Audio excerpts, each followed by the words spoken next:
So here we have items from the Worcester glove collection. Worcester was historically a cloth-making town, but after the cloth industry, the glove industry built up because we had the skilled labour and craftspeople, we had the trade routes, the water, the tanneries, and so at one point in Worcester's history, Worcester was making 50% of the nation's gloves. That's about 30,000 pairs a year. Gloves have always had a utilitarian purpose, so people have always worn gloves for protection and for sport, for driving, gardening, that kind of thing. But at the peak of the Worcester glove industry is when we had these high fashion gloves. And Worcester companies were making gloves for people like Dior, so they really were some of the best high fashion gloves in the entire world.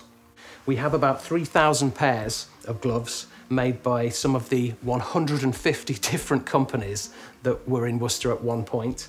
Not only do we have the gloves though, but we have a wonderful archive called the Ring Archive, donated by Robert Ring, who was a former director in one of the Worcester glove factories, and he's managed to record Worcester people at work in the glove industry. This picture was in Bob's office, and it's a wonderful street scene, and I think it sums up his feeling that Worcester and high fashion gloves were synonymous. And Bob actually was director of the Mallory Works. We've got a sign here where Mallory were actually advertising for workers in the local area. And there were 3 times as many women working in the industry as there were men. And these are advertisements for machinists and glove assemblers at the Mallory Works.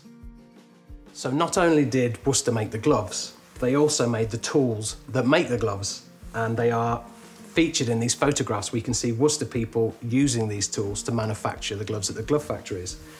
This finishing hand, which was used to essentially iron the glove flat so that it can go in its presentation case, was actually made by Wards of Worcester. We've also got things such as the glove press plates here. Rather than cutting individual gloves by hand, when they mechanised it, they would stamp multiple copies of gloves out with these. And you can even see the pieces of newspaper that were used on the last day in the factory and little bits of the leather in the fingers there.